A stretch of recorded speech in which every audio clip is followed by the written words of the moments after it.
याद आता है कि आज़ाद हुए थे हम भी, लेकिन अफसोस के बर्बाद हुए थे हम भी। 15th of August 1947, when India got freedom from the shackles of British rule, but the independence came at the dire cost of partition. Since the British left the country dividing it into two nations, India and Pakistan, making millions of people pariahs in their own homeland, compelling them to leave everything behind and march to a new country. The wounds of those lines drawn 75 years ago are still fresh in millions of homes devastated by the world's biggest migration, the most horrific exodus of humans in the annals of history. Today, in this Newsline Live video, the eyewitness of the partition will narrate the horrifying story of their traumatic journey, which rendered them homeless, displaced from their motherland and soil. चौथी की और छुट्टियां हो गई तो हम अपने गांवों में चले गए। फिर न स्कूल जाना नसीब हुआ, न गांव जाना नसीब हुआ।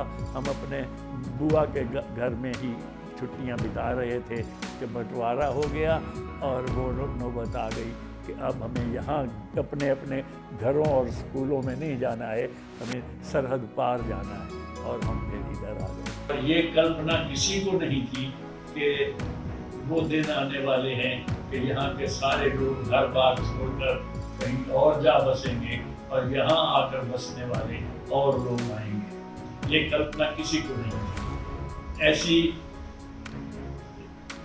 ऐसा बंटवारा और ऐसा आबादी का अदल बदल संसार में किसी इतिहास में, कहीं किसी देश के इतिहास में नहीं हुआ जैसा हमारे यहाँ हुआ। Moments before India gained independence at 11:55 p.m. on the night of 14th of August, this is how Pandit Jawaharlal Nehru announced the end of our freedom struggle in the Central Hall of Parliament. Long years ago, we made a tryst with destiny, and now the time comes when we shall redeem our pledge, not wholly or in full measure, but very substantially.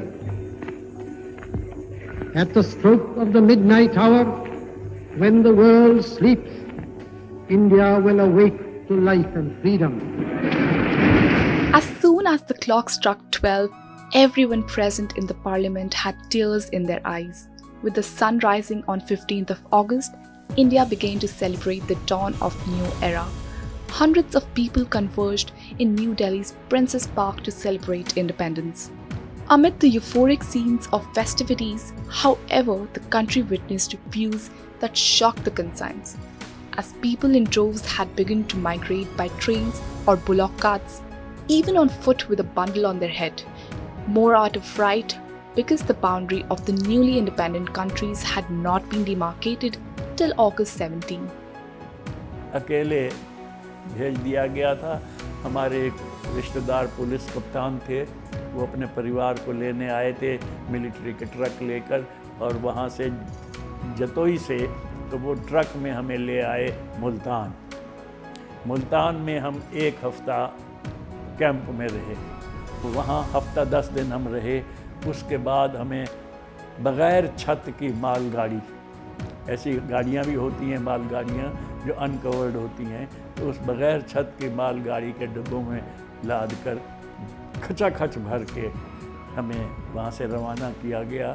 और रास्ते में हमारे ऊपर कोई हमला तो नहीं हुआ, लेकिन कहीं कहीं जहाँ गाड़ी ज़्यादा देर के लिए रुक जाती थी, वहाँ हम लोगों की जान निकलने को होती थी, ख़तरा होता था कि पता नहीं क्या होने वाला है। तो उस गाड़ी से हम आए अटारी। अटारी भारत का पहला रेलवे स्टेशन है, वहाँ आकर गाड़ी से आए, फिर आगे लुधियाना तक उस गाड़ी से आए हम। 8-10 स्टेशन थे वो पाकिस्तान के थे, तो उसमें तो हम डरे डरे आए, और जैसे ही 8-10 स्टेशन पाकिस्तान के गुजरे और हिंदुस्तान का शहर आया, तो हमारे कोच में बैठे सब ने हिंदुस्तान जिंदाबाद, महात्मा गांधी जिंदाबाद। According to estimates, over 15 million people bore the brunt of exodus, while approximately 1 million had lost their lives in riots and violence that ensured partition. not to mention hundreds of horrendous incidents of rape in both India and Pakistan. कि हम लोग वहाँ से तीन चीज़ें लाए, एक जान, दूसरा ईमान और तीसरी ज़ुबान, कि हमारे ऊपर किसी हमलावर का हमला नहीं हुआ, किसी की तलवार नहीं उठी, किसी की जान वहाँ रास्ते में आते हुए नहीं ली गई। ये और बात है कि लुट-पुट के आए, कोई 3 कपड़ों में आया, कुछ छुपा छुपू के कुछ ला सका तो ले आया, बाकी यहाँ आए हम तो लगभग खाली हाथ आए। माता जी बड़ी सियानी थी, बाद में पता लगा जो उनके दिमाग में क्या था, वो सोना वोना सब ले आई थी। The lines may have been drawn on the frontiers, but their marks are still fresh in the hearts of the people. People leaving Pakistan for India and India for Pakistan, hiding the scars of the greatest tragedy, searching for their existence in a new country. जब देश बंट गया, हम लोगों को घर बार छोड़ना पड़ा, तब भी ना तो हमें ये एहसास था कि हम जा रहे हैं तो हमेशा के लिए जा रहे हैं, ना उन लोगों को जिनसे हम बिछड़ रहे थे उनको ये एहसास था कि ये लोग आज जा रहे हैं तो चले जाएंगे और फिर कभी इनसे मिलना नहीं हो सकेगा। Surprisingly, the British government entrusted Sir Cyril John Ratcliffe with the responsibility of dividing Punjab and Bengal provinces between the dominions of India and Pakistan, someone who had never seen India before.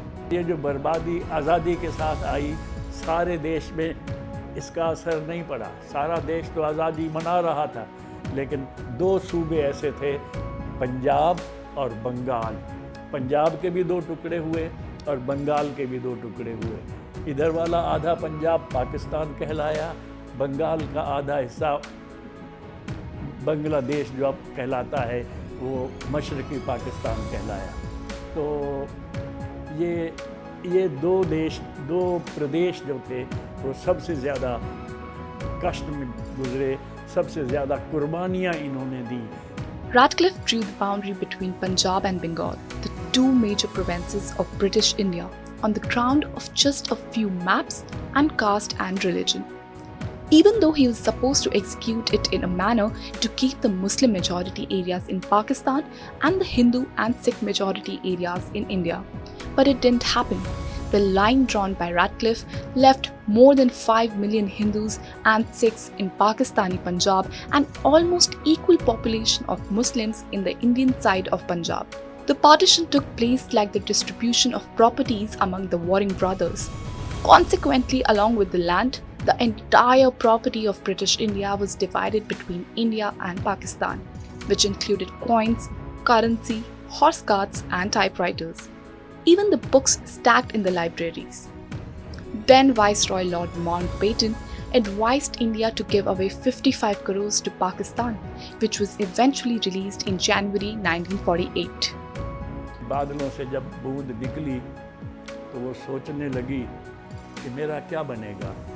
मैं किसी फूल में जाकर क्यों पड़ूंगी, किसी अंगारे पर जाकर शूं करके बुझ जाऊंगी, क्या बनेगा मेरा, मिट्टी में मिलकर समाप्त हो जाऊंगी। वो ये बातें सोच ही रही थी और तभी हवा का अनमना झोंका आया जो सीधा समुद्र की ओर गया और उस बूंद को भी अपने साथ ले गया और वो वहाँ गई तो वहाँ एक सुंदर सीप का मुंह खुला हुआ था जिसमें वो बूंद गिरी, समा गई, सीप का मुंह बंद हो गया और वो बूंद मोती बन गई।